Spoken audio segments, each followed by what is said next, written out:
This show is sponsored by the Bank of Princeton and the University Medical Center of Princeton at Plainsboro. An idea here, an innovation there. A new way of working in one room, a new approach to care in the next. Around every corner of the new University Medical Center of Princeton at Plainsboro, you'll find scientific breakthroughs and subtle human touches. That's what happens when you build a new hospital from the ground up. You get to keep an eye on everything, so you don't overlook anything. The new University Medical Center of Princeton at Plainsboro, redefining care.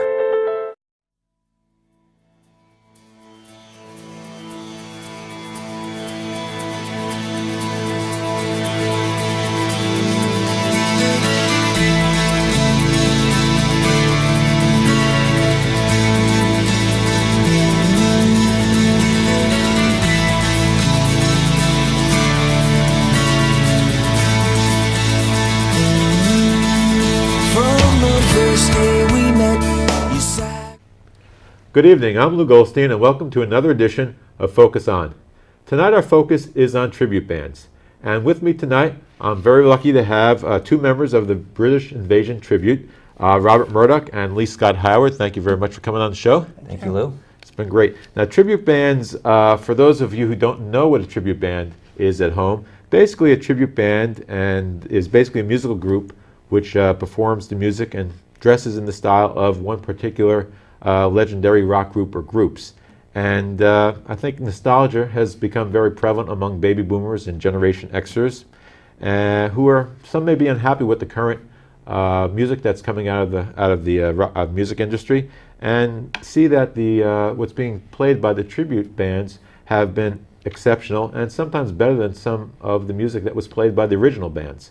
And so our show tonight really wants to feature this one particular band, the British Invasion Tribute Band.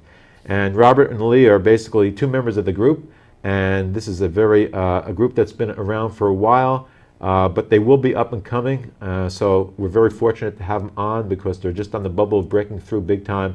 They've played around in many international and national scenes, and they're coming back and doing a lot of shows in the United States in the next couple of months, and hopefully you'll catch them on the radar when they're in your town or in your area. So gentlemen, it's good to have you on the show, and hopefully we can talk a little bit about what's going on in the tribute world. It's great to be here. That's great. So I think the first thing I want to ask basically is, why are audiences nostalgic about the past, and especially the musical past, and especially the 1960s? Well, we have found that audiences that come to see our show go back in time. And this is what they've actually said to us. You brought me back to my teen years or my childhood, whatever the case may be. And you made me remember a time in my life when things were simpler. And this is the music I grew up on. It becomes a very emotional thing for people. And of course, we perform the songs just like the record, so people identify immediately with the song. I remember that song when it was first played. It was my first date with my wife, or whatever the case may be. So we really connect on an emotional level with our audience. Okay. And in connecting with your audience, what can an audience expect when they come to one of your performances? Well, one of the things we try to do with our show is try and recreate the atmosphere and even down to the scenery of a show that might have taken place back in time to help really elevate that feeling of nostalgia. We dress in period-appropriate outfits. In one particular show, we may each have a different type of Beatle outfit, for example, from a different time period throughout the Beatles' history. And then the second part of our show, we do an American musical response, which covers the musical side from an American point of view. Right. And we'll dress in hippie outfits or mod clothing and things like that. And it just helps bring the visual aspect of the show into the audio aspect into one nice neat ball for the audience to really latch onto and get that full remembrance going. That's great. And I think the audience should know a little bit about the two of you too before we go a little further. I know Robert started at the age of 7, you're taking some guitar, bass and piano lessons, and by the age of 13 you had your own, you formed your first band. That's right. Go ahead, I'm sorry. And I'll let you tell the story about it, Yeah. Well, interestingly enough, going back to my particular story, it just about step by step coincides with Lee. Yeah, 'cause- We met in 1988 Right. in another group and found we had the exact same musical tastes and had the same musical backgrounds and would write songs in the same type. So when we connected immediately on a musical level and then became great friends since. But February 9th, 1964, which a lot of musicians know is the date the Beatles appeared on Ed Sullivan, was life-changing for me, as it was for Lee. And that's kind of where it started. By the time I was 7, I was into guitar lessons, bass lessons by the time I was 13. And not that I tried to pattern myself after McCartney, but the band at 13, when I first started, it didn't have a bass player because nobody could afford a bass. So I went and took one of my guitars and just lowered the strings and played bass. So I became the bass player by default. Okay. And that's kind of where I started at 13 or 14 years old. And it has evolved over the years to where we are now. And again, Lee and I have been together for 24 years doing various musical projects, but the British Invasion has become extremely successful. Yeah, it has been, and it sounds a little bit like McCartney and Lennon here. The time that you've been together. The four lads from Liverpool. I don't know how much he looks like McCartney, but I get it all the time that I look a lot like John Lennon. So much so that one day in the early 80s, I was walking down a sidewalk in New York City, and as I walked with my large gait, and I'm going, 10 miles an hour, just walking, I bolted around the corner and wound up mushing face first into Yoko Ono and Sean. And as we both walked by each other, we both did this and looked at each other in amazement. But me, I was just starstruck, but I think she was taken aback seeing someone that looked like her husband, Right. But But we have funny you mentioned about Lennon and McCartney. Yeah. Although I play bass and I'm the McCartney of the group, we don't do just the Beatles, by the way, we play Right. all the groups. But my voice is more like John, and his voice as the guitar player is more like Paul. So That's he's got the interesting. higher voice, Yeah. I have the lower register voice. So, Right. which complements the group a lot better because we can go in all kinds of directions. The other two fellows in the band too, they sing lead, so we have much diversity with our vocals. That's good. yeah, it's really nice that we're able to match up a song from the time period with the person who most closely sounds like it.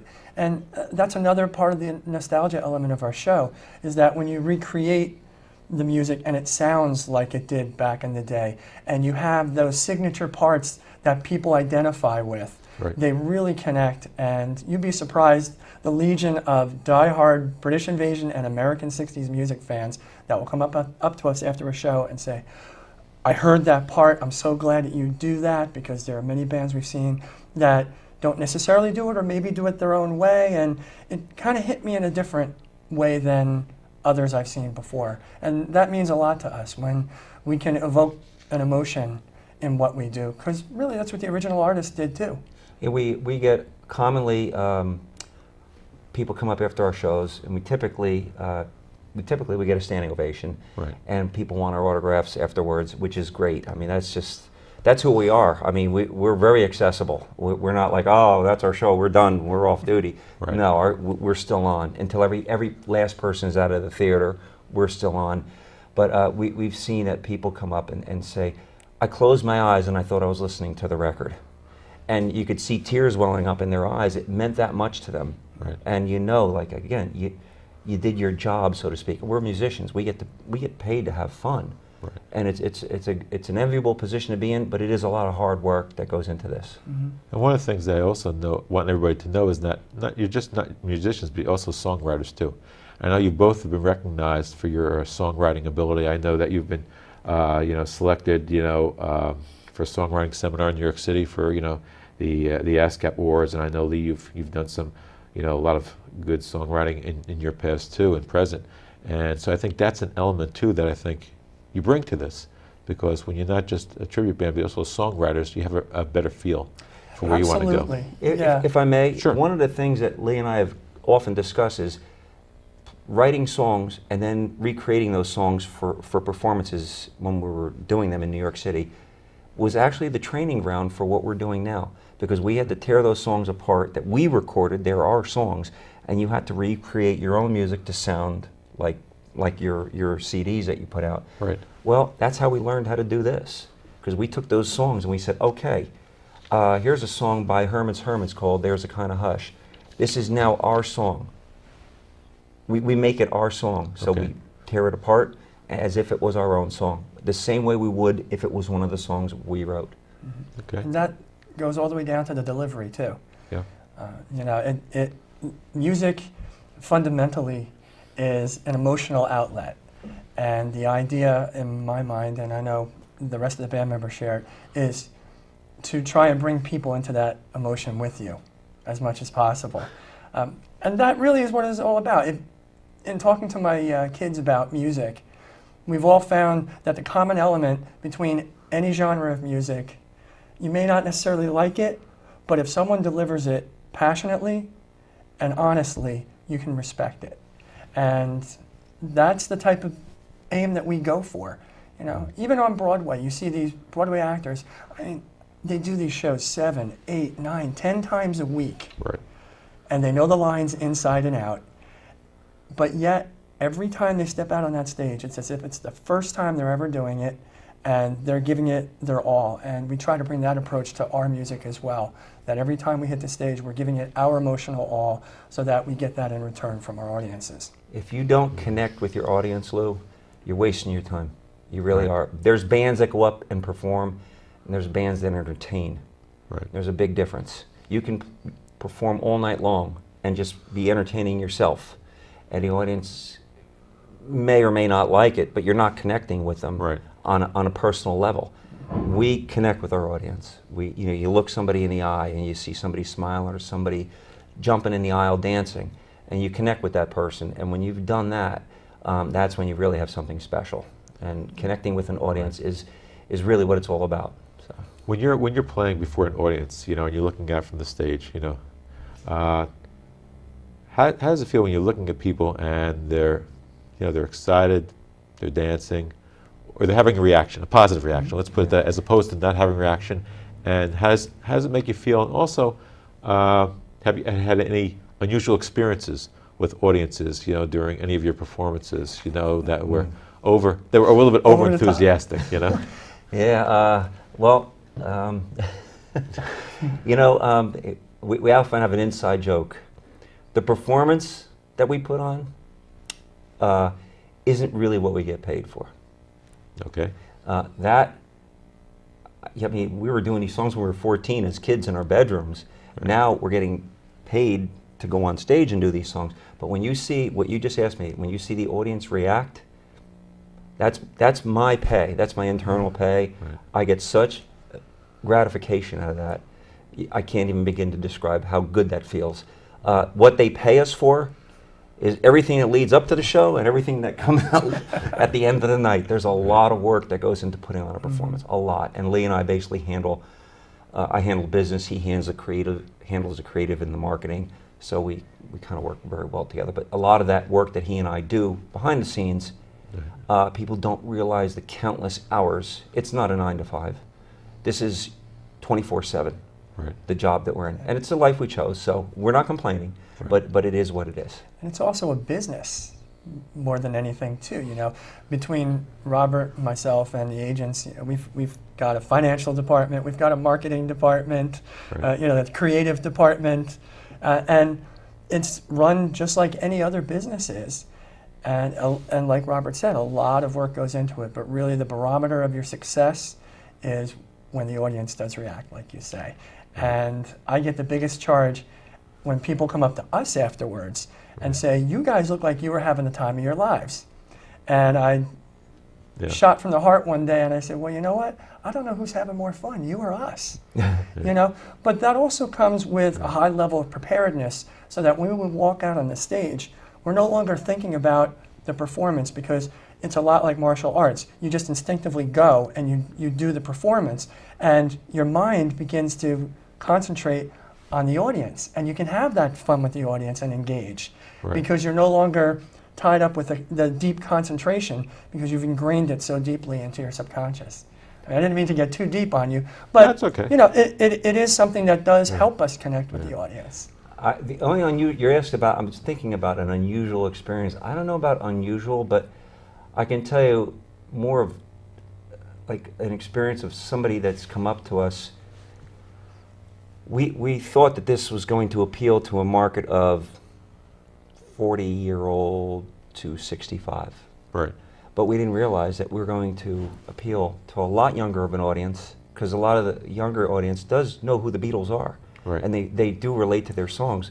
And they know some of the other songs that we play as well. And the people that are over 65 that are coming out, we did not expect that. I had one gentleman come up to me, he must have been 75 or 80, and he asked for my autograph. Okay. And he hugged me and was crying. I didn't know how to handle it. I was just, it was unusual, but it felt great. And I just felt like, okay, I can go home and sleep peacefully. And I know I did what I was supposed to Good do. job. Right. Yeah. Right. Well, I know we're fortunate enough. You brought a couple clips along that we're going to take a look at right now. But before we get into the clips, and the viewing audience at home will be taking it, and you'll be seeing the sound and hearing about it. Maybe you could just tell us a little bit more about the other members of the band and who's in the band. So. Well, I'll tell you a little bit about our keyboard player, and then Lee can maybe expound on our drummer. Our keyboard player, John, we've been with him now, I think it's about 8 years. He also plays guitar. Okay. And on cases where there's songs, there's no keyboards, it's just a lot of two guitars, because we try to stick to the original artists. We don't come out with 10, 12, 15 musicians on stage. We stick to what the original bands did, which was 4- and 5-piece groups. So in order to do that, we're 4 guys. Right. So sometimes when there's 2 guitars going on, John, his name is John Wolf, he'll come out and he'll play guitar. But mostly he plays keyboards, but he's an excellent rhythm guitarist. And on occasion, we'll play a solo, and he makes us laugh because he's that good. And we didn't expect that from him, but he's a really good soloist. Right. He sings backing on almost every song. He sings lead on a few. And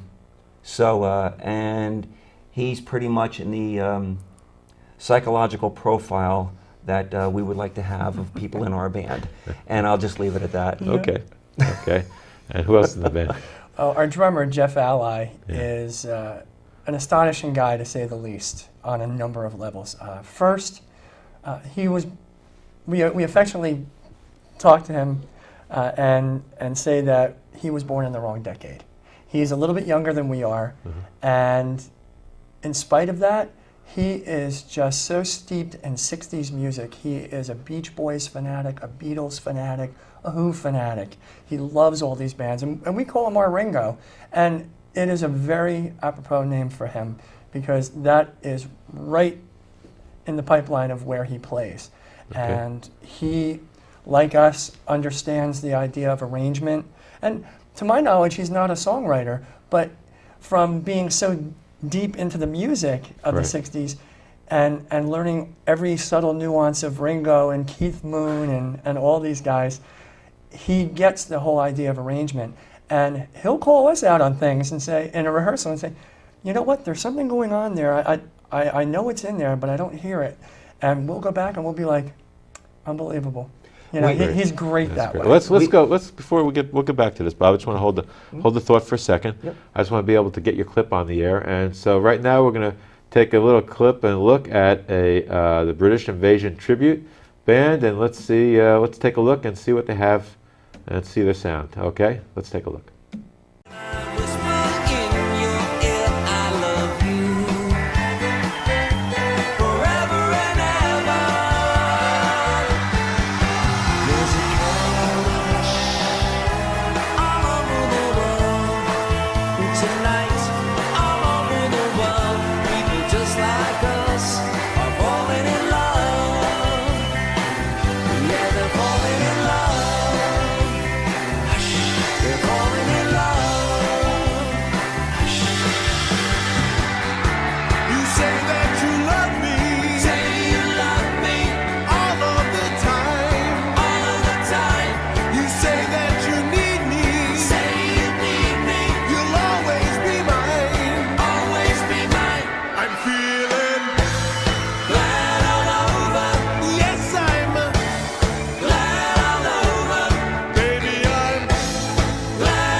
Seasons change.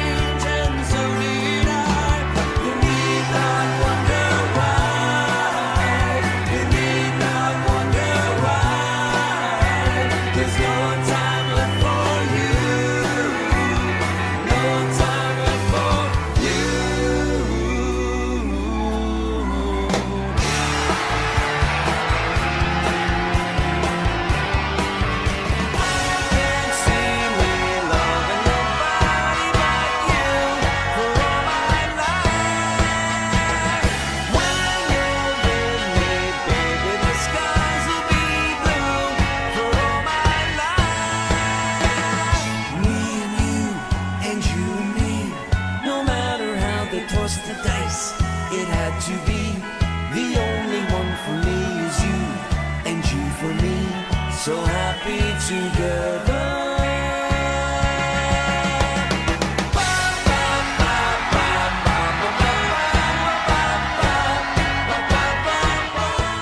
Okay, great sound. Now I know why you're getting the audiences. Now I know why you're getting the audiences and why You you're see getting the people fun, happy. where we're having I fun. see the fun. I see the people being happy. I see the music sounds whole. It sounds natural. Sounds good. And before we went to the break, we were talking about the band Yeah. members. Now you can see why there's the four of us. We get along great on stage and off stage. And it's probably the first time in our collective lives that we've ever had a situation this good. Right. Because generally, any musicians out there that are watching the show or listening understand that it's difficult keeping a band together, first of all, and then secondly, everyone being on the same page and facing in the same direction and knowing their goals, and you achieve them. We have that in our group, Right. and we're very fortunate that way. And it shows on stage, and the audience sees we're having fun. It's true fun. It's not contrived, so the audience connects, as you can see. I can see who were the major influences. What bands, what individuals growing up, or influenced your music. Well, we only have half hour today. Very short. Yeah. If you had just a couple, just But a handful, just a handful. I would have to say, first and foremost, it would have to be the Beatles. Like Robert, I saw them at Ed Sullivan, and that was February, and by Christmas, by golly, I had the Beatle wig, the boots, and a guitar in my hands. There you go. And it was at that point where I had realized that I had an ear for music. I could hear things and replicate them. And my parents were kind enough to foster that throughout my life. And the great thing about that is I had older sisters too. And they were into a broad spectrum of music. My parents always had on the standards, Nat King Cole, Patsy Cline. We often joke that our family had a soundtrack behind it at all times when you were in our house, because the radio was on from the minute it woke somebody up in the morning to when we went to bed at night. And thank goodness I had parents like that, because I got to hear a lot of great music, not only Beatles, but like I said, the standards, the big bands. And I came to find that I also had relatives that had big bands and wrote music for silent movies, the piano music you hear. Right. And so there was a story passed in my family too that I didn't know about, that I was able to connect with through music too. So they were my influences as well. Yeah, I think the entire group feels that way. The Monkees was another group that I think we all, they were good for a giggle, but they had some Right. great songs, and people know what those songs are. Right. The Who, the Rolling Stones, I think are probably the main influences that we've kind of come together around.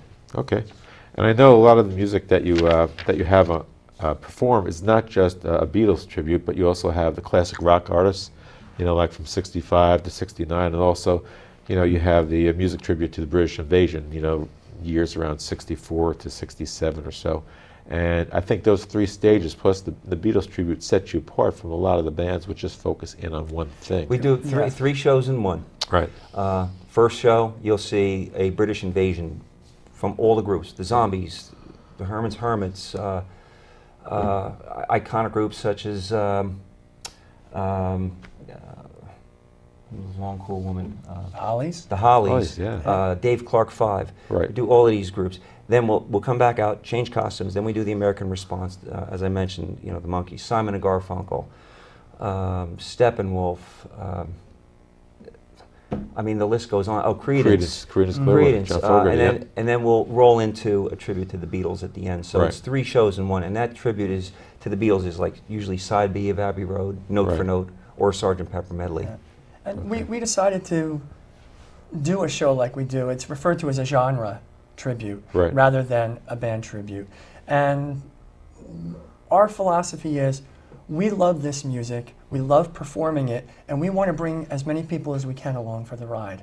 And if we limited it to just one group, Right. there may be people that don't like that particular group, so they'd kind of be shut out. Or if they came along with somebody and didn't particularly like that group, they might not enjoy the show as much as the person that brought them. So with a genre show, there's enough in there that there usually is something in there for everyone. Right. And with that, more people can be in on the experience. And it does cover a broader time frame, a broader span of music, and it allows more people to engage in what did we talk about earlier? The nostalgic experience. Absolutely. And, Yeah.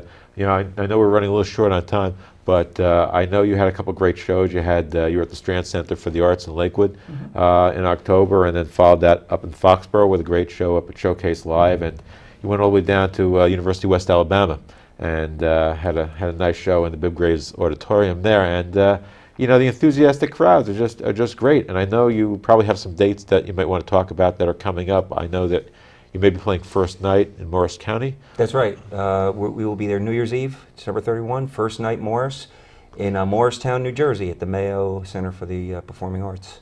It's a nice And place. it's a beautiful place, 1,200 seat theater. We were there a couple of years ago. They only had standing room only to get in to see us. People had to stand in a lobby and watch it on closed captioning. So if you want to see us there on New Year's Eve, you know, we always suggest get there early.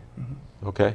Yeah, the great thing about the First Night Morris is that you can buy a badge and see all the events throughout the town. They have fireworks early for the kids and also at midnight as well. And it's a great family experience, which is another thing that we wanted to do, was be able to bring entire families into an entertainment experience. Because a lot of music today, as we alluded to, might not be family oriented. You know, and I'm not necessarily prudish or anything, but there's a bit of vulgarity, or the subject matter may not be appropriate for certain age groups. But again, we wanted to open this up to as many people as possible, and the young audiences, thanks to like iTunes and Rock Band, have really latched onto it. So it's great for them to be able to come out to a venue and see this too. That's great. Well, Robert, Lee, thanks for coming on the show Thank today. you so much for having us. It's great you Appreciate guys it. dropped by. You know, good luck at the First Night in Morristown. Thank you. Should be good. Hope to see you there. Well, I hope so. I hope so. It's a good way to end the year and a good way to start the year, right? You can just tell them at the door, you know the band. That's right. Anyway, these guys are great. If you haven't seen them, please go see them before they become big. They'll be coming out on tour big in 2013. So we're all looking forward to seeing a lot more of them in the days ahead. And they do have a website. It's the British Tribute Invasion. Or what's the website called? It's the British Invasion Tribute, one word.com. There we go, thebritishinvasiontribute.com. One word, go to their website, check their tour dates, go see them as quickly as possible, and you'll be glad that you did. And if you want to relive the past and enjoy good music of the present, go see them. They're well worth seeing. So this is Lou Goldstein. I thank you for watching our show tonight, and hope that you have enjoyed it. And next week we'll be having a couple more faces on that'll be new to you, but for my money and my worth, I'm just going to go out and watch the music right now, and I know where these guys are playing. So hopefully you do too, and hopefully I'll see you there at their next show of the British Invasion Tribute. I'm Lou Goldstein. That's our show for tonight. I'm Focus On. Have a great night.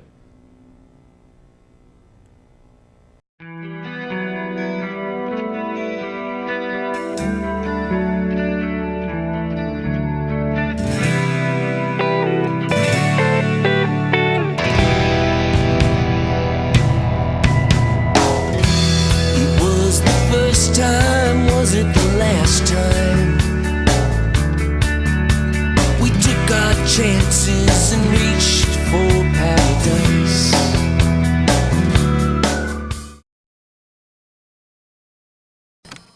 This show is sponsored by the Bank of Princeton and the University Medical Center of Princeton at Plainsboro.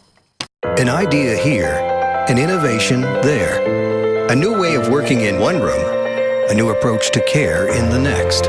Around every corner of the new University Medical Center of Princeton at Plainsboro, you'll find scientific breakthroughs and subtle human touches. That's what happens when you build a new hospital from the ground up. You get to keep an eye on everything, so you don't overlook anything. The new University Medical Center of Princeton at Plainsboro, redefining care.